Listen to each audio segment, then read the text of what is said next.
हम पढ़ेंगे पुष्पी पादपों की आकारिकी। ठीक है, एनसीईआरटी का मोस्ट इंपॉर्टेंट चैप्टर है। 2 से 3 क्वेश्चन इसमें से हमेशा आते हैं, जिसमें हम पढ़ेंगे, सबसे पहले हम पढ़ेंगे मूल के बारे में और कैसे मूल बनती है। तो एनसीईआरटी में दिया रखा है कि जो मूल हैं वो द्विबीजपत्री होते हैं, जिसके अंदर दो बीज के अंदर दो पार्ट होते हैं। ऐसी पादपों में जो मूलांकुर से ही क्या बनती है, मूल बनती है, और जो प्रांकुर यानी कि ऊपर वाला भाग है प्रांकुर से, उससे क्या बनेगा, तना बनेगा हमारा। तो मूलांकुर से हमारी प्राथमिक मूल का निर्माण होता है। ठीक है, अच्छा, उसके बाद में क्या है, उसके बाद में जो प्राथमिक मूल होती हैं उसके जो साइड से मूलें निकलती हैं उसको बोलते हैं द्वितीयक मूल, और उसी द्वितीयक मूल से फिर साइड में एक और मूलें निकलती है उसको बोलते हैं तृतीयक मूल। ठीक है, और ये पूरा सिस्टम, प्राथमिक मूल, द्वितीयक मूल, तृतीयक मूल, ये सब मिला के, शाखाएं वाखाएं मिला के, इसको बोलते हैं मूसला मूल तंत्र कहते हैं। मूसला मूल तंत्र का एग्जाम्पल ये पूरा का पूरा है। इसमें सरसों का एग्जाम सबसे फेमस है, जो हमारे खेतों में होती है सरसों, वही इंपॉर्टेंट है। ठीक है, उसके बाद में पढ़ते हैं द्विबीजपत्री। द्विबीजपत्री जो होते हैं उसमें प्राथमिक मूल कम समय में रहती है। जो एक, हम द्विबीजपत्री की बात कर ली, अब एक बीजपत्री जो होते हैं जिसमें एक ही बीज पत्र होता है, उसकी जो प्राथमिक मूल होती है वो बहुत कम समय में रहती है, अल्प आयु रहती है, और वो क्या होती है, खत्म हो जाती है। उसके स्थान पर तने के आधार जो तना होता है उसके साइड से मूलें निकलना स्टार्ट कर देती है, जिसको बोलते हैं जकड़ा मूल तंत्र। क्या बोलते हैं, जकड़ा मूल तंत्र कहते हैं। और ये एग्जाम्पल है गेहूं, क्या एग्जाम्पल है इसका, गेहूं का। ठीक, और ये तने के आधार से निकलेगी। ठीक है, अब बात करते हैं घास।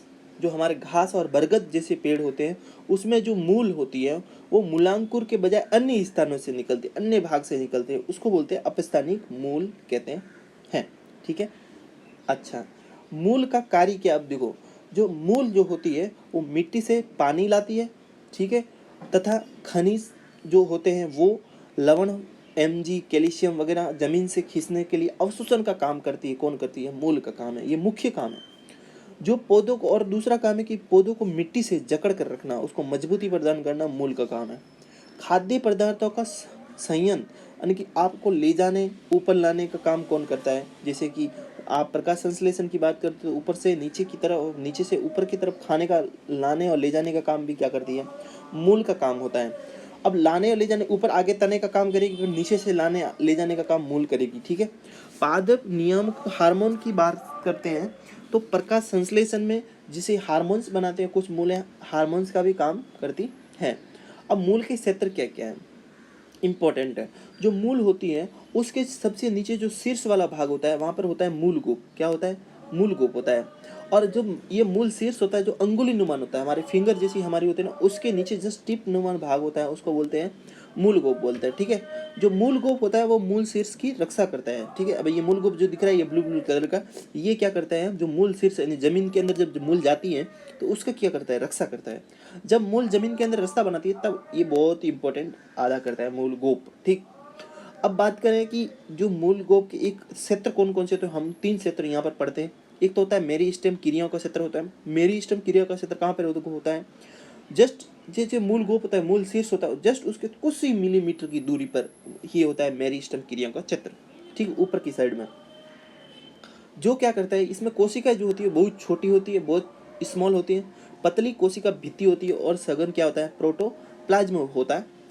ये पूछ सकता है आपको कि मेरी स्टेम क्रिया का क्षेत्र होता है वहाँ पर कैसा होता है, तो कोशिका बहुत छोटी होगी, पतली भित्ति वाली होगी, सघन प्रोटोप्लाज्म होता है, और वहाँ पर क्या होता है, बार बार विभाजन होता रहता है।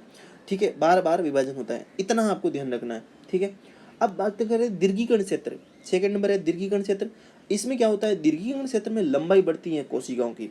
बस यही आपको याद रखना है कि दीर्घीकरण क्षेत्र में क्या होगा, दीर्घीकरण क्षेत्र में जो पेड़ पौधे की जो लंबाई होती है, लेंथ होती है, वो क्या करती है, बढ़ती है, बस दीर्घीकरण क्षेत्र में। तीसरे क्षेत्र होता है परिपक्व क्षेत्र। अब कुछ कोशिकाएं जो होती है वो दीर्घीकरण क्षेत्र के आसपास होती है और वो क्या हो जाती है, परिपक्वता स्टार्ट हो जाती है, विविधता, कोशिकाओं में विविधता आती है और परिपक्वता आती है। इस क्षेत्र में पतली रोम, जो पतली और रोम की नुमान संरचना होती है उसको मूल रोम कहते हैं। जैसे ये मान लो पेड़ है और ये परिपक्वता क्षेत्र, यहाँ पर क्या होगी, रोम नुमान संरचना होगी, यही क्या कहलाती है, मूल रोम कहलाती है। ठीक है, और ये मिट्टी में क्या करती है, पानी लाती है, खनिज, और ये जो साइड से जो पानी वानी होता है, और ये अंदर की साइड क्या होती है, खींचती रहती है मूल रोम। और इसका क्या करती है, अवशोषण करती है। ठीक है, इतना याद रखना है। अब बात करें कि जो मूसला मूल तंत्र और तंतु में आपको एग्जाम्पल एक वहाँ पे डायग्राम है एनसीईआरटी के अंदर, तो क्या आती है, जो मूसला मूल होती है उसकी जो ये होती है मुख्य मूल होती है, ठीक, और साइड में क्या होती है, पार्श्व मूलें होती हैं। ठीक है, तंतु में मूल की बात करें तो देख रहे हैं आप नीचे तंतु बहुत सारे, इसको बोलते हैं तंतु में मूल। ठीक है, अपस्थानिक मूल, जैसे घास और बरगद की बात करें तो उसमें साइड से ये मूलें होती हैं। ठीक, उसको बोलते हैं अपस्थानिक मूल। अब क्षेत्र की बात करें तो 3 ये मूल हैं, इसमें साइड से ब्लू कलर का दिख रहा है उसको क्या कहते हैं, मूल रोम कहते हैं, जो पानी और खनिज का अवशोषण करते हैं, पतली होते हैं और रोम नुमान संरचना होते हैं। ये जो दिख रहा है आपको, ये वाला पार्ट कहलाता है दीर्घिकरण क्षेत्र। नीचे आपको ब्लू वाला का मूल गोप कहलाता है। ठीक है, ये आपको जहाँ मूल रोम उपस्थित है, परिपक्व क्षेत्र होता है, उसको परिपक्वन क्षेत्र, सबसे ऊपर परिपक्वन क्षेत्र होता है, बीच में दीर्घिकरण क्षेत्र, नीचे मेरिस्टम क्रियाओं का क्षेत्र। ठीक है, जहाँ पर बार बार क्या होता रहता है, विभाजन होता रहता है। ठीक है, और सघन प्रोटोप्लाज्म पाया जाता है। ठीक है, इतना आपको याद रखना है, ऊपर परिपक्व क्षेत्र, नीचे दीर्घिकरण क्षेत्र, नीचे मेरिस्टम क्षेत्र। ठीक है, ऐसे याद रख सकते हो, PDM। ठीक है, PDM। अच्छा, अब क्या ये एक और है इम्पोर्टेंस की, जो मूसला मूल होती है, क्या होती है, मूसला मूल होती है, और जो होती है मूसला मूल वो किस में होती है, तो सरसों में होती है। सरसों क्या होता है, बीजपत्री होता है। जकड़ा किस में होता है, जो आधार से निकलता है तने के, और अल्पायु होती है, प्राथमिक होते हैं, मतलब एक बीजपत्री होते हैं, और इसको कहते हैं गेहूं का एग्जाम्पल इसमें। अपस्थानिक में घास और बरगद जो अन्य स्थानों से मूलें निकलती हैं। तो सर की मूस यानी कि सर से सरसों, मुँह से मूसला हो गए।